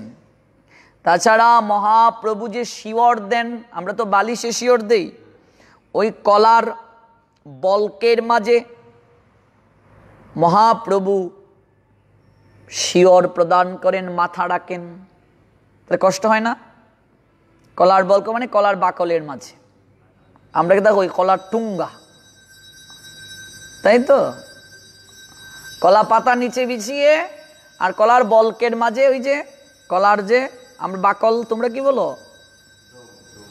ডুম বলো তোমরা। আচ্ছা, তা আমাদের অঞ্চলে যারা আছে পুরীরে, যাও কলার ডাক গনিয়াও, কলার ডাক গনিয়া টুঙ্গা বানা রে, এই কলার ডাক গল আয় খেলাইবার লেগে কলার ডাক গল যাও, কলার ডাক গনা আনলে তো ওই তো না রে, বা কলার ডাক গল আয়, তো কলার ডাক গোয়া কলার বল করাই কে মহাপ্রভু ইতার মাঝে ঘুমাইন। এবার মহাপ্রভুর হাড়ে কষ্ট হতে পারে, তাই জগদানন্দ প্রভুর সুখ বিধানের জন্য গেরুয়া রঙের ওয়ার দিয়ে, ওয়ার বুঝো? ওয়ার কি পদ্মনাভ প্রভু? হ্যাঁ, বালিশের কভার বুঝো? কভার, হ্যাঁ, ওয়ার, গেরুয়া রঙের ওয়ার দিয়ে শিমুল তুলা ভর্তি করে একটা তোষক আর একটা বালিশ তৈরি করে মহাপ্রভুর জন্য নিয়ে আসলেন। একটা তোষক শিমুল তুলা দিয়ে, কতটুকু নরম, আর গেরুয়া রঙের, যেহেতু মহাপ্রভু গেরুয়া বসন পরিধান করেন, এই জন্য গেরুয়া রঙের কাপড় দিয়ে ওয়ার, এটা তোষকেরও করলেন আর বালিশেরও করলেন, আর শিমুল তুলা দিলেন ভিতরে। তোষক নিয়ে আসলেন মহাপ্রভুর জন্য, বালিশ নিয়ে আসলেন মহাপ্রভুর জন্য। এবার জগদানন্দ মহাপ্রভুকে সরাসরি দিতে সাহস পাচ্ছেন না। মহাপ্রভুর অন্তরঙ্গ একজন সেবক ছিলেন, যে মহাপ্রভুর সেবা করতেন, প্রীতম কৃষ্ণ। আমি প্রথম দিন থেকেই বলেছি, বলো সেই সেবককে। মহাপ্রভুর সেবক কে ছিলেন? মহাপ্রভু যখন ভোজন করতে শয়নে যেতেন, তখনও সেই সেবক মহাপ্রভুর সঙ্গে যেতেন। কে? গোবিন্দ দাস। গৌরসুন্দর কে ছিলেন? শ্যামল প্রভু? গোবিন্দ দাস। তুমি মানে এখন জেনে বলছো, আগে জানতে? আচ্ছা, বলো পদ্মনাভ প্রভু কে ছিলেন? গোবিন্দ দাস। গোবিন্দ দাস কি সেবা করতেন? চরণ সেবা করতেন। আরো অনেক সেবা গোবিন্দ দাস করতেন। গোবিন্দ দাস মহাপ্রভুর সেবক, অন্তরঙ্গ সেবক, সবসময় মহাপ্রভুর সঙ্গে থাকেন। তো জগদানন্দ এই শিমুল তুলার তুষকার বালিশ এনে তিনি গোবিন্দ দাসের নিকটে দিলেন। গোবিন্দ দাসের হাতে তুলে দিয়ে তিনি বললেন, গোবিন্দ, গোবিন্দ, তুমি এই বালিশ আর তুষক স্বরূপ দামোদরের নিকটে নিবেদন করো। কারণ স্বরূপ দামোদর মহাপ্রভুর অন্তরঙ্গ, আর অন্তরঙ্গ মানুষকে দিয়েই এই কার্য করানো যাবে। অন্তরের মানুষ যে, তার কথা নিশ্চয়ই অন্তরের আরেকজন মানুষে শুনবে। প্রাণের মানুষ যদি একটা কোনো কিছু তোমাকে বলে, নিশ্চয়ই তুমি রাখার চেষ্টা করবে। এই জন্য জগদানন্দের সঙ্গে তো মহাপ্রভুর সবসময়ই একটু ঝগড়া হয়, কখনো আবার মিল হয়। তাই জগদানন্দ ভাবছেন, আমি দিলে তো আর প্রভু গ্রহণ নাও করতে পারে। তো যেহেতু মহাপ্রভুর সেবক হচ্ছে গোবিন্দ, গোবিন্দর হাতে তুলে দিয়ে বললেন, গোবিন্দ, এই শিমুল তুলার বালিশ আর তুষক তুমি স্বরূপ দামোদরের নিকটে এটা প্রদান করো, আর স্বরূপ দামোদরকে নিবেদন করে বলো এই বালিশ আর তুষক যেন মহাপ্রভুকে দেয়া হয়। এবার গোবিন্দ সেই বালিশ আর তুষক সংগ্রহ করে স্বরূপ দামোদরের হস্তে প্রেরণ করল, নিবেদন করল, আর বিনয়ের সঙ্গে বলছে, জগদানন্দ এই শিমুল তুলার বালিশার তুষক প্রভুকে শয়নের জন্য দিয়েছেন। স্বরূপ দামোদর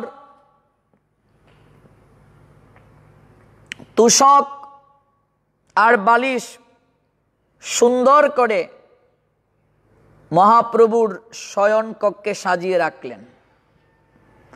এবার মহাপ্রভু যখন শয়ন করতে গেলেন, শয়ন করতে গিয়ে দেখলেন গেরুয়া রঙের উয়ার দিয়ে সুন্দর একটা তুষক আর একটা বালিশ। মহাপ্রভু এটা দেখেই রেগে গেলেন। তো মহাপ্রভু তো করুণার নিলয়ে, তো রাগ করলেন কেন? কারণ সন্ন্যাস শব্দের অর্থ হচ্ছে ত্যাগ। কতটা আমি ত্যাগ করতে পারলাম। আর মহাপ্রভুর সন্ন্যাস তো অনেক কঠিন। মহাপ্রভু অনেক কঠিন ভাবে সন্ন্যাস নিয়েছেন। হ্যাঁ, কঠিন ভাবে সন্ন্যাস নিয়েছেন মহাপ্রভু। এই জন্য এই বালিশ আর তুষক দেখে মহাপ্রভু ক্রুদ্ধ হলেন। আর এই ক্রোধটা কিন্তু মহাপ্রভুর মন থেকে নয়। শাস্ত্রকার এবং বিভিন্ন টিকাকার বলছেন এই ক্রোধটা হচ্ছে কৃত্রিম ক্রোধ। এটা কি ক্রোধ? কৃত্রিম ক্রোধ মানে কি? এই ক্রোধটা মন থেকে নয়, ক্রোধের অভিনয় করা। মহাপ্রভু তো হচ্ছে করুণার নিলয়, কারুণ্য ঘন ভগবান, কাজে তার তো রাগ নেই। এটা কৃত্রিম ক্রোধ তিনি প্রকাশ করছেন। বলছেন এই শিমুল তুলার বালিশ কে এখানে এনেছে? তুষক কে এনেছে? হে গোবিন্দ, আজ্ঞে প্রভু, এই বালিশ কে এনেছে? তুষক কে এনেছে? এবার গোবিন্দ ভয়ে থরথর করে কাঁপতে লাগলো। প্রভু প্রভু, আমি কিছু জানি না, স্বরূপ দামোদর দাদা সব জানে, ওকে ডাকো, এই বালিশ তুষক কে এনেছে? এবার স্বরূপ দামোদর বলছেন, প্রভু আপনি আমার অপরাধ মার্জনা করবেন। জগদানন্দ দাদা, এই শিমুল তোলার বালিশ আর তুষক তোমার জন্য নিয়ে এসেছে। তুমি যে মৃত্তিকায় শয়ন করো, কলার বলকে মাথা রেখো, তা জগদানন্দ সহ্য করতে না পেরে এই শিমুল তোলার বালিশ আর তুষক তোমার জন্য নিয়ে এসেছে। তুমি কৃপা করে সেটা গ্রহণ করো। এবার স্বরূপ দামোদরকে মহাপ্রভু বলছেন, তাহলে জগদানন্দকে বলে দাও, তুষক আনলো, বালিশ আনলো, একটা পালঙ্ক কেন আনলো না? একটা খাটও যেন নিয়ে আসে। তুষক যেহেতু এনেছে, বালিশ যেহেতু এনেছে, তাহলে খাট বাকি রাখলো কেন? খাট নিয়ে এসো। তো তুষক দিয়ে আমি মাটিতে কেন ঘুমাবো? যাও খাট নিয়ে এসো। এখনই যদি তুষক আর বালিশ আমার এই কক্ষ থেকে বের না করো, তাহলে আমি তোমাদেরকে রেখে চোখ যেদিকে যায় সেই দিকে চলে যাব। কথা বুঝতে পেরেছো? দেখেছো মহাপ্রভুর শিক্ষা কতটা কঠিন?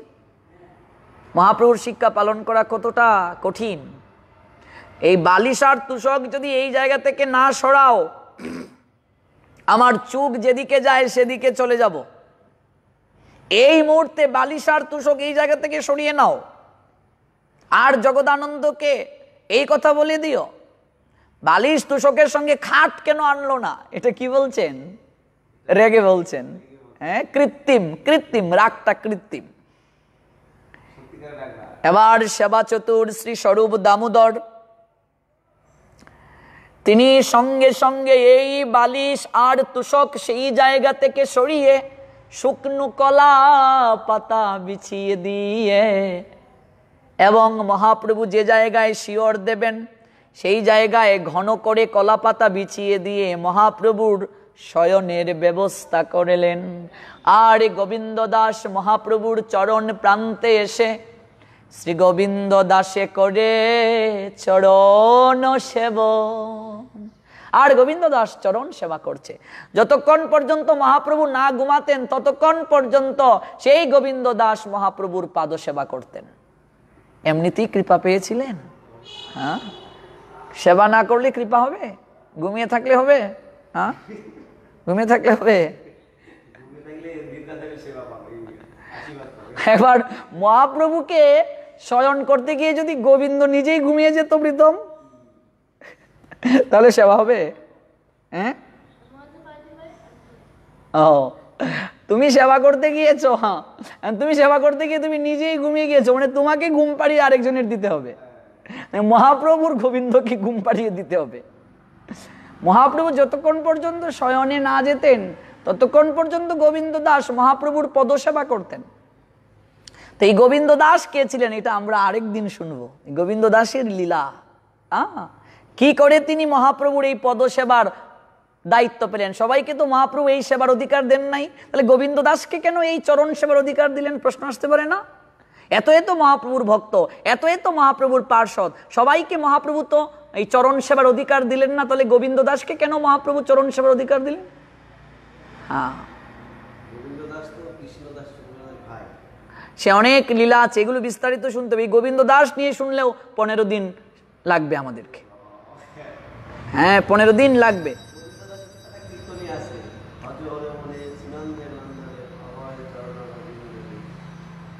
তো এই জন্য এই গোবিন্দ দাস হচ্ছে মহাপ্রভুর সেবক। তো এই গোবিন্দ দাস কে ছিলেন আমরা শুনবো, আরেকদিন শুনবো বিস্তারিত। তো এখন বালিশার তুষক সেই জায়গা থেকে সরিয়ে স্বরূপ দামোদর, যেহেতু মহাপ্রভু দেখছেন অনেকটা রেগে আছেন, কৃত্রিম রাগ, কৃত্রিম ক্রোধ প্রদর্শন করা, তখন সঙ্গে সঙ্গে কদলী পাতা, শুকনা কদলী পাতা, কলার বল্ক, এগুলো এনে সুন্দর করে সজ্জা তৈরি করে দিলেন মহাপ্রভুর জন্য। মহাপ্রভুকে শয়নে দিয়ে গোবিন্দ দাস চরণ সেবা করছেন, সেই অবস্থায় রেখে তুষক আর বালিশ স্বরূপ দামোদর নিয়ে যাচ্ছেন জগদানন্দের নিকটে।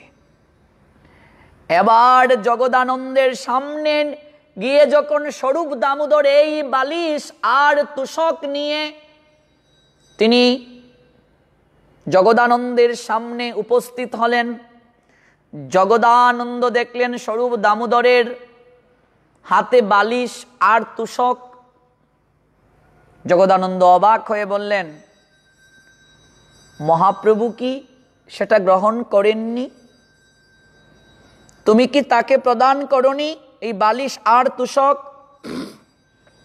স্বরূপ দামোদর মাথাটা নিচু করে বলছেন, প্রভু শিমুল তুলার বালিশে তিনি শিওর দেবেন না, আর শিমুল তুলার তুষকে তিনি শয়ন করবেন না। কথাটা শোনার সঙ্গে সঙ্গে জগদানন্দের চোখ বেয়ে অশ্রু ঝরতে শুরু করলো, চোখ বেয়ে জল ঝরতে শুরু করলো। আর জগদানন্দ তিনি ভারাক্রান্ত হৃদয়ে সজল নেত্রে স্বরূপ দামোদরের দিকে তাকিয়ে আছে। জগদানন্দ ভিতরে দুঃখ পেলেও আজ তিনি বাহিরে সেটা প্রকাশ করলেন না, কারণ অন্য দিনের চেয়ে আজকে জগদানন্দ সবচেয়ে বেশি দুঃখ পেয়েছেন। একটা প্রবাদ আছে, অতি দুঃখে মানুষ কি হয়ে যায়? নীরব হয়ে যায়। সামান্য দুঃখে কাতর, আর অতি দুঃখে পাথরের মতো হয়ে গেছে।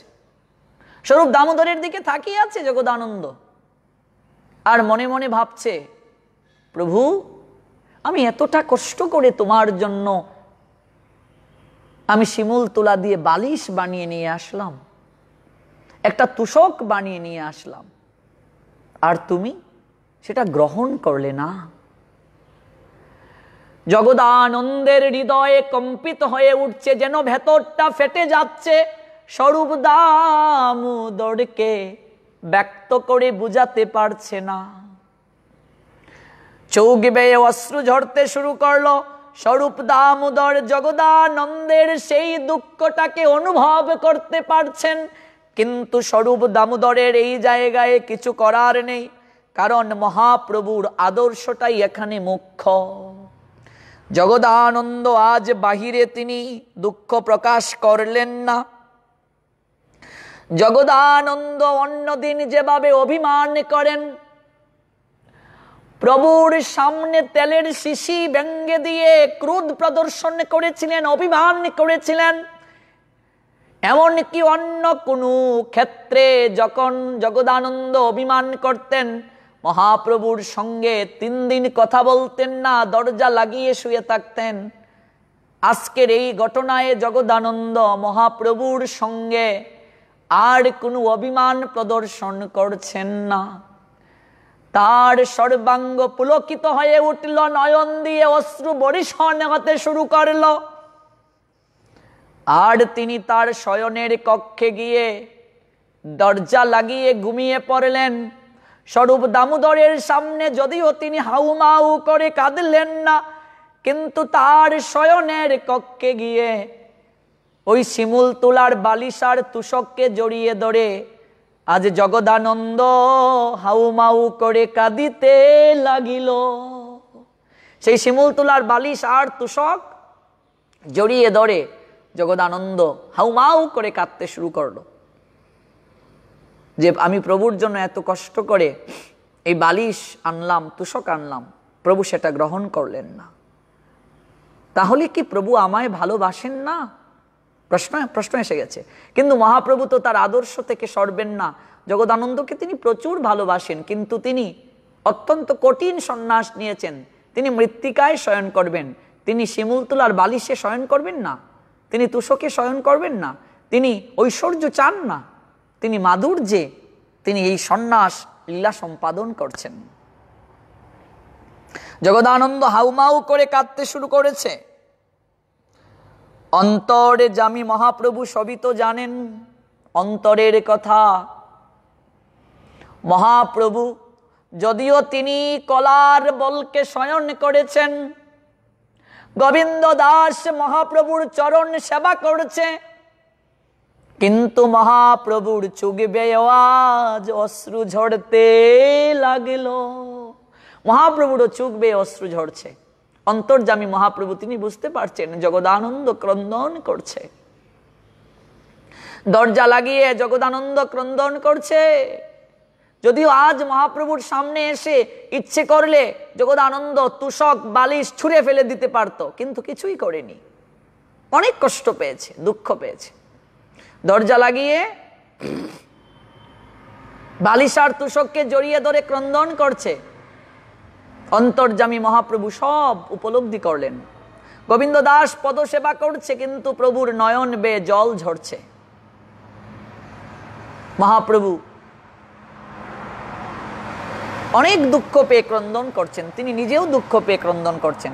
আজ জগদানন্দ আমাকে কতটা ভালোবেসে নিয়ে আসলো, কিন্তু আমি সেটা গ্রহণ করতে পারলাম না। এদিকে জগদানন্দ স্বরূপ দামোদরের নিকটে পরদিন গিয়ে বলছে, তুমি প্রভুকে বলো আমি বৃন্দাবনে চলে যেতে চাই, আমি নীলাচলে থাকবো না, আমার বহুদিনের ইচ্ছে, আমি বৃন্দাবনে চলেই যেতে চাই, আমার বহুদিন হতে বৃন্দাবন যাওয়ার ইচ্ছা। মহাপ্রভু যদি আমাকে আদেশ প্রদান করেন আমি বৃন্দাবনে চলে যেতে চাই। অভিমান খুব হয়েছে, কষ্ট হয়েছে। তাই ভাবছে আমি যদি এই জায়গাতে থাকি, প্রভুর সঙ্গে যদি আমি থাকি, প্রভুকে আমি এতটা ভালোবাসি, আর প্রভু যদি এমন করে কষ্ট দেয় নিজেকে, আমি সেটা সহ্য করতে পারবো না। কতটা ভালোবাসেন জগদানন্দ যে আমি সেটা সহ্য করতে পারবো না। প্রভু এরকম মাটিতে শয়ন করেন, না খেয়ে থাকেন, কখনো অজুর ধারায় ক্রন্দন করেন, আর আমি যদি মহাপ্রভুর সঙ্গে থাকি আমি এগুলো সহ্য করতে পারবো না। স্বরূপ দামোদর, তুমি গিয়ে প্রভুর কাছে অনুমতি আনো, আমি বৃন্দাবনে চলে যেতে চাই, আমি প্রভুর সঙ্গে থাকবো না, এখানে আমি থাকতে চাই না প্রভুর সঙ্গে, আমি বৃন্দাবনে চলে যেতে চাই। স্বরূপ দামোদরের নিকটে অজুর ধারায় ক্রন্দন করে জগদানন্দ বলছেন, আমি বৃন্দাবনে চলে যেতে চাই, তুমি গিয়ে প্রভুর কাছে অনুমতি আনো, আমি নীলাচলে থাকবো না, আমি বৃন্দাবনে চলে যেতে চাই। অন্তর্যামী মহাপ্রভু জগদানন্দের নিকটে এসে তাকে জড়িয়ে ধরে বলছেন, ওহে জগা, তুমি কি আমার উপর অভিমান করে আমায় ছেড়ে যাবে?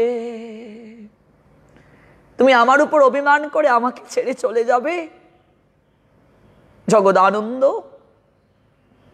আমি যে তোমায় কতটা ভালোবাসি তুমি কি সেটা বুঝো না? তুমি যদি আমায় নীলাচলে রেখে একাকী বৃন্দাবনে চলে যাও, তাহলে আমি নিজেকে কখনো ক্ষমা করতে পারবো না। ওহে জগা, তুমি আমাকে জনমের তরে দুঃখ দিয়ে আমায় ছেড়ে চলে যাবে? তুমি আমাকে দুঃখিত করে, তুমি আমায় দুঃখ প্রদান করে তুমি বৃন্দাবনে একাকী চলে যাবে জগদানন্দ? আমি সেটা সহ্য করতে পারবো না। তুমি আমায় রেখে তুমি চলে যাবে, আমি সেটা সহ্য করতে পারবো না। তুমি নীলাচল থেকে বৃন্দাবনে চলে যেতে চাচ্ছ? জগদানন্দ প্রভুকে জড়িয়ে ধরে বলছে, প্রভু আমার বহুদিনের ইচ্ছে বৃন্দাবনে যাওয়ার, আমি বৃন্দাবনে চলে যেতে চাই। তুমি আমাকে আদেশ দাও, তুমি আমাকে অনুমতি প্রদান করো, আমি বৃন্দাবন দর্শন করতে চাই। মহাপ্রভু বুঝতে পারলেন জগদানন্দ অভিমান করেছেন প্রভুর প্রতি, তাই তো প্রভুকে রেখে সে বৃন্দাবনে চলে যেতে চাচ্ছে। কারণ এই জায়গায় জগদানন্দ মহাপ্রভুর এই যে ত্যাগ, এই যে কৃষ্ণ বিরহে এই যে লীলা, এই লীলা জগদানন্দ সহ্য করতে পারেন না। মহাপ্রভুকে তিনি এতটা ভালোবাসেন, তিনি সহ্য করতে পারছেন না। তাই তিনি জগদানন্দ স্বরূপ দামোদরকে দিয়ে মহাপ্রভুকে অনুরোধ করছেন, নিজে অনুরোধ করছেন বৃন্দাবনে চলে যাওয়ার জন্য। মহাপ্রভু ভক্ত বাৎসল্যবশত জগদানন্দ কে জড়িয়ে ধরে আদর করে বলছেন, জগা আমাকে রেখে চলে যাবি? কিন্তু বারবার জগদানন্দ অনুরোধ করছেন, স্বরূপ দামোদরকে দিয়ে নিবেদন করছেন মহাপ্রভু যেন তাকে বৃন্দাবন যাওয়ার অনুমতি প্রদান করেন। স্বরূপ দামোদর মহাপ্রভুকে পরদিন বলল, প্রভু, জগদানন্দের বৃন্দাবনে যাইবার প্রবল আকাঙ্ক্ষা। তুমি তাকে যেরূপ সচিমাতার সঙ্গে সাক্ষাৎ করতে গৌড় দেশে পাঠিয়েছিলে, সেই রূপ তুমি তাকে বৃন্দাবন যেতে আদেশ করলে ভালো হয়। জগদানন্দের ইচ্ছে সে বৃন্দাবনে যাবে। স্বরূপ দামোদর যেহেতু বারবার অনুরোধ করছেন মহাপ্রভুকে, বারবার অনুরোধ করছেন, আর আপনার মানুষ যখন কোনো কিছু বলে তখন সেটা ফেলা যায় না। প্রভু তো জগদানন্দকে কম ভালোবাসেন না, কিন্তু এই যে ঐশ্বর্যের সেবা সেটা যে প্রভু গ্রহণ করতে পারেন না। প্রভু যে সন্ন্যাসী, কঠিন সন্ন্যাস নিয়েছেন, কঠিন ব্রত নিয়েছেন। আজ মহাপ্রভু, একবার ভেবে দেখো, আজ কলিহত জীব আমাদের জন্য মহাপ্রভু নিজের সমস্ত সুখকে তিনি বিসর্জন করলেন। অপূর্ব সুন্দরী স্ত্রী, তাকে তিনি ঘরে রেখে আসলেন। মাঘ মাসের শীতের রাতে সংসার ছাড়লেন। কাদের জন্য সংসার ছাড়লেন মহাপ্রভু? জগতের জন্য, জগৎবাসীর জন্য মহাপ্রভু সংসার ছাড়লেন। নিজের সুখ স্বাচ্ছন্দ্য ত্যাগ করে আজ মহাপ্রভু মাটিতে শয়ন করেন। একটা বালিশ নিয়ে আসলো জগদানন্দ, একটা তুষক নিয়ে আসলো জগদানন্দ, সেটাও প্রভু গ্রহণ করছেন না। কারণ ঐশ্বর্য মার্গে থাকলে কৃষ্ণ কৃপা লাভ হয় না। কৃষ্ণ প্রেম ধন সুদুর্লভ বস্তু, এটা এত সহজে লাভ করতে সম্ভব নয়। আর প্রভু সমস্ত কিছু বিসর্জন দিয়ে ত্যাগের মহিমা জগতের বুকে প্রকট করলেন। আর জগদানন্দ যেহেতু ঐশ্বর্য মার্গের সেবক, সেটা তিনি সহ্য করতে না পেরে আজ প্রভুকে রেখে বৃন্দাবন ধামে চলে যাওয়ার জন্য বারবার স্বরূপ দামোদরকে দিয়ে তিনি অনুরোধ করছেন, প্রভু আমি বৃন্দাবনে চলে যেতে চাই। আমি এই জায়গায় থাকলে তোমার দুঃখ আমি সহ্য করতে পারবো না। তুমি আমাকে বৃন্দাবন যাওয়ার অনুমতি প্রদান করো। স্বরূপ দামোদর যখন বারবার মহাপ্রভুকে বুঝিয়ে বলছেন, তখন মহাপ্রভু জগদানন্দের নিকটে আবার আসলেন। স্নেহে আবিষ্ট হয়ে জগদানন্দকে মহাপ্রভু জড়িয়ে ধরে বললেন, জগা, বৃন্দাবনে যে তুমি যেতে চাও, পথে অনেক কষ্ট, জলের অভাব, প্রসাদ পাওয়ার অভাব, এত কষ্ট, এত ক্লেশ, এত ত্যাগ তিতিক্ষা সহ্য করে তুমি কি যেতে পারবে? তাছাড়া জগদানন্দ, তুমি তো অন্ন ছাড়া, অন্ন ব্যতীত থাকতে পারো না, মানে অন্ন না খেয়ে জগদানন্দ থাকতে পারেন না। ঐশ্বর্য মার্গের তো সেবক, বৃন্দাবনে গেলে তোমাকে রুটি খেতে হবে, সবজি খেতে হবে। তুমি কি তখন রুটি খেয়ে থাকতে পারবে জগদা? তোমার এই কষ্ট তো আমি সহ্য করতে পারবো না। তাছাড়া পথে জলের সমস্যা রয়েছে, থাকার সমস্যা রয়েছে।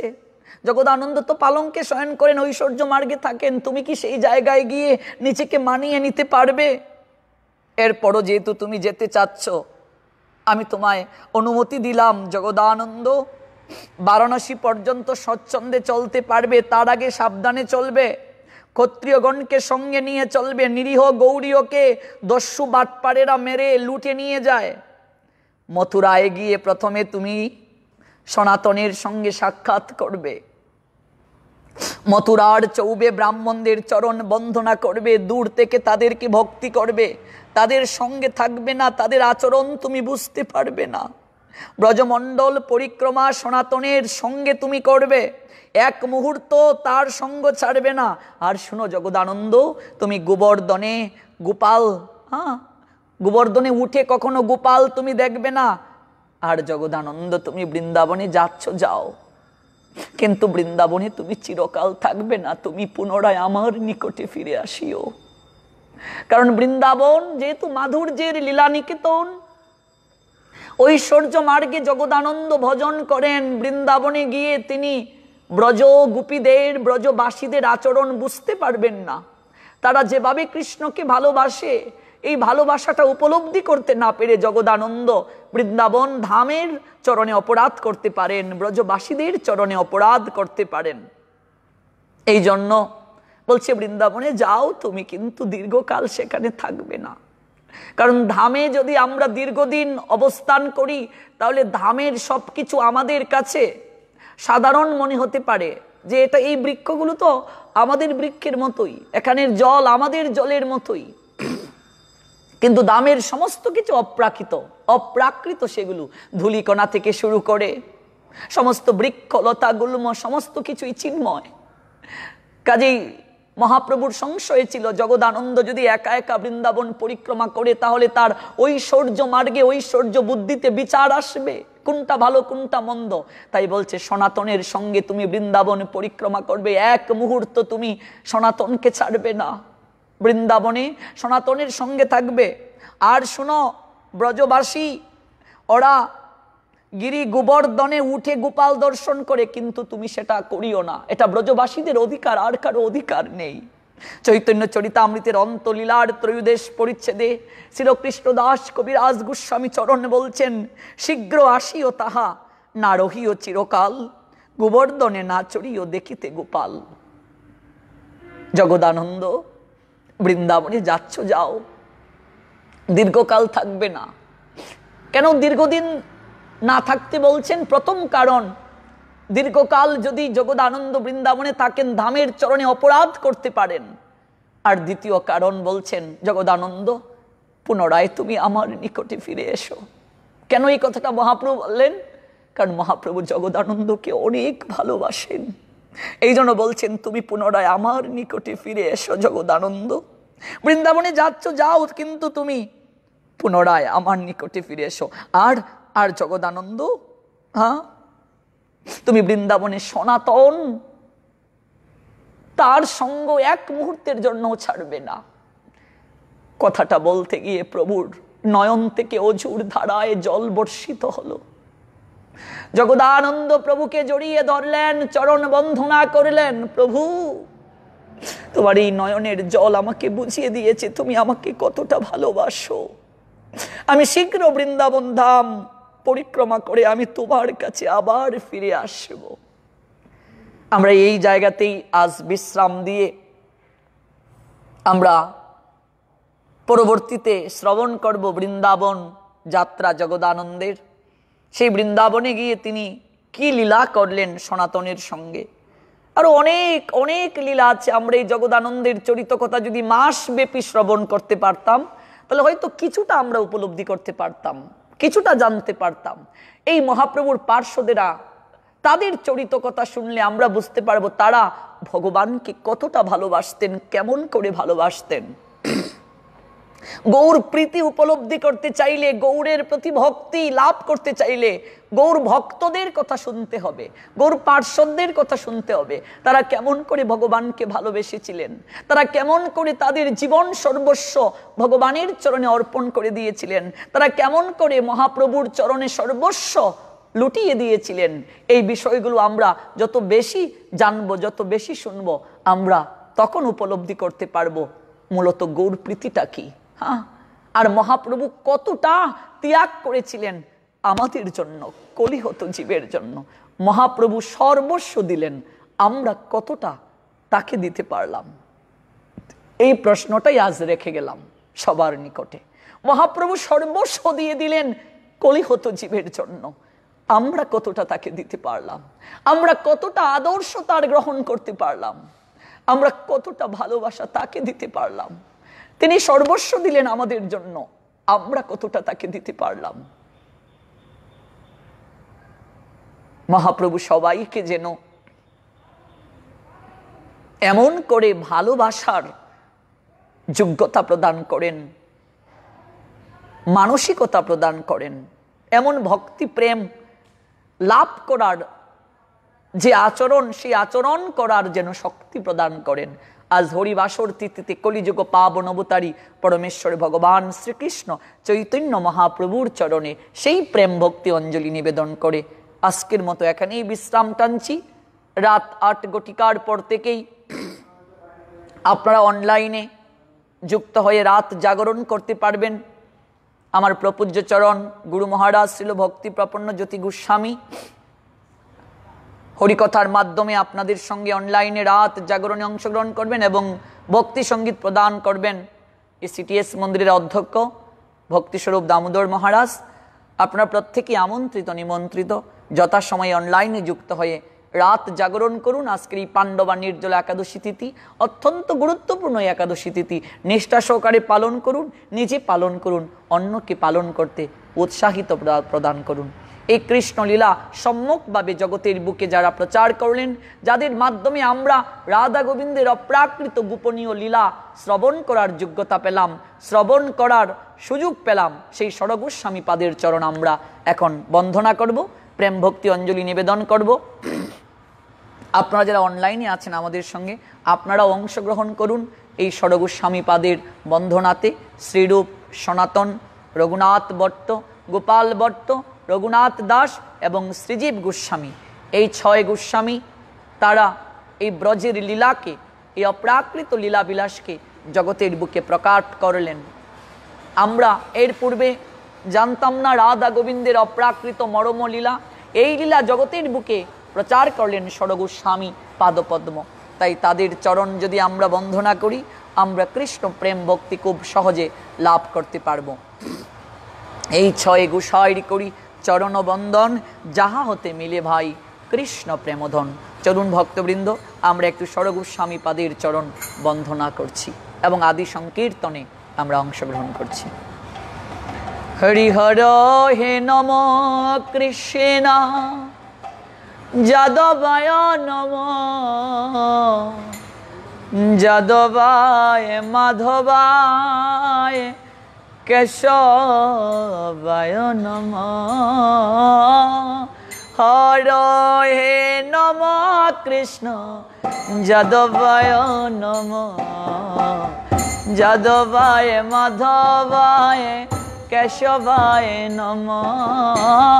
হর হে নম কৃষ্ণ যাদবায় নম, যাদবায় মাধবায় কেশবায় নম।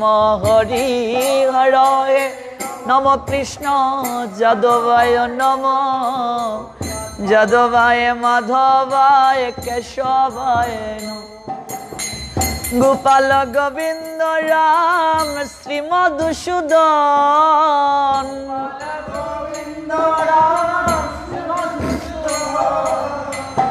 গিরিধারী গোপীনাথ মদন মোহন।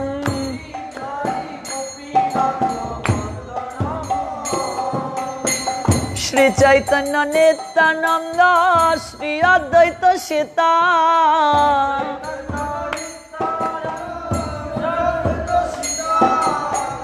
হরি গুরু বৈষ্ণব শ্রী ভাগবত গীতা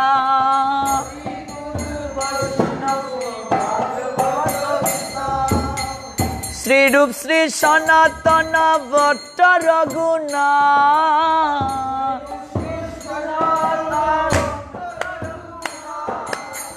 শ্রী জীব গোপাল ভট্ট দাস রঘুনাথ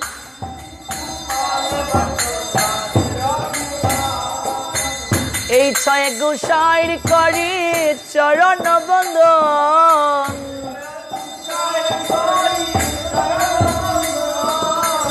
যাহা গতে বিঘ্ন নাশ অবিষ্ট পূরণ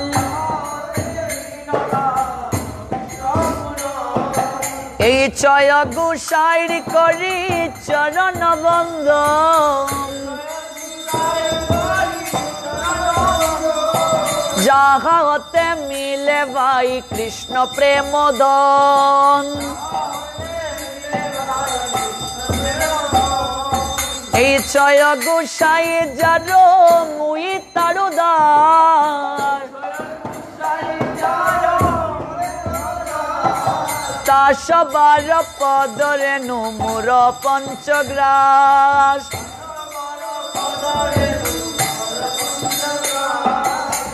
তাদের চরণ সেবী ভক্ত শোনেবার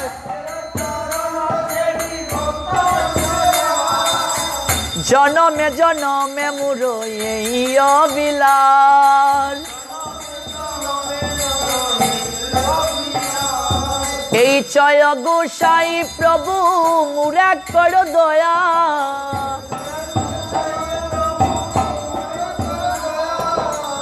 চরণে শরণ নিলাম দাও পদ ছায়া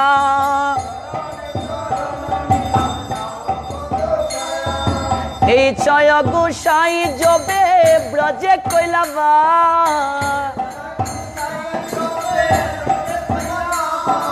রাধা কৃষ্ণের নিত্য লীলা করিলা প্রকাশ ও রাধা কৃষ্ণ নিত্য লীলা করিলা প্রকাশ ও নইলে কে বাজানিত কে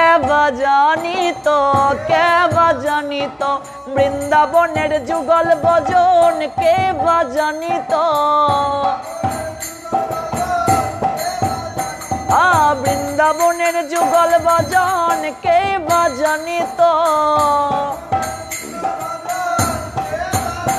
আমার স্বর গোসাই না জানালে কে বাজানিত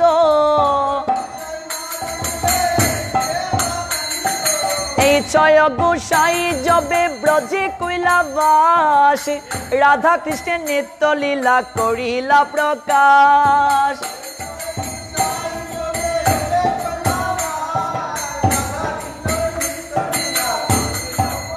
ও মনের আনন্দে ও মনের আনন্দে বল হরি বজ বৃন্দাবন আনন্দে বল হরি শ্রী গুরু বৈষ্ণব পদে মজাইয়া মন শ্রী গুরু বৈষ্ণব পদ পদ্ম করিয়া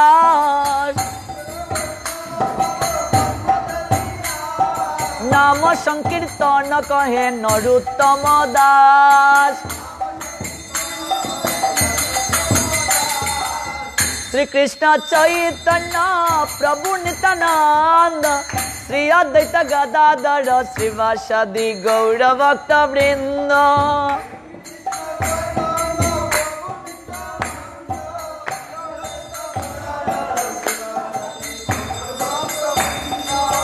हरे कृष्ण कृष्ण कृष्ण हरे हरे हरे राम राम राम हरे हरे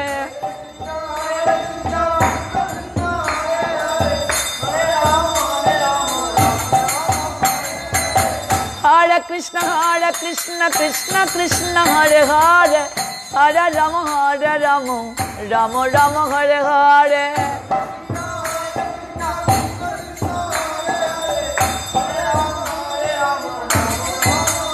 हरे कृष्ण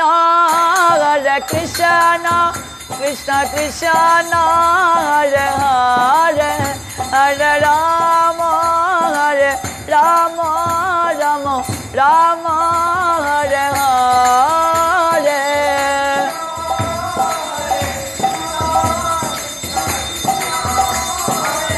हरि बोल।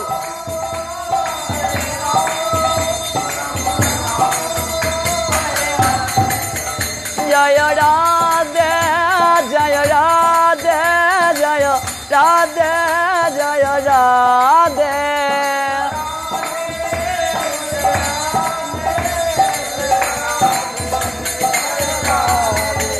जय गुरुदेव गुरुदेव गुरुदेव जय गुरुदेव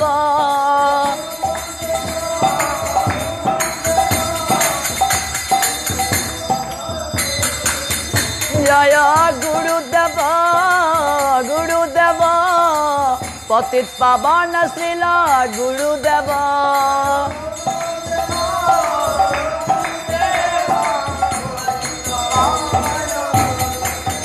जय परम गुरुदेव परम गुरुदेव परम गुरुदेव जय परम गुरुदेव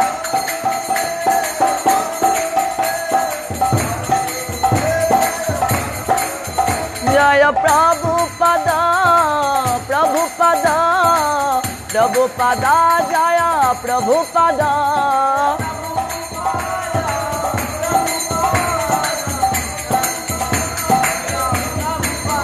जय प्रभुपद प्रभुपद जगद्गुरु शिला प्रभुपद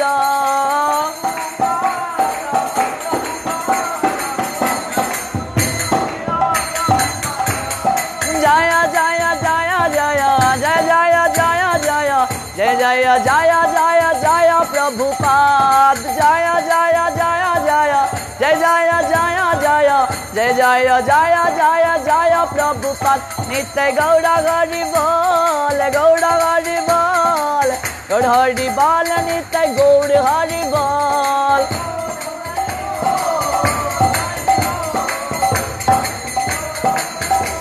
और नित्य नित्य नित्य नित्य नित्य नित्य नित्य नित्य नित्य नित्य नित्य गौड़ हरि बोल।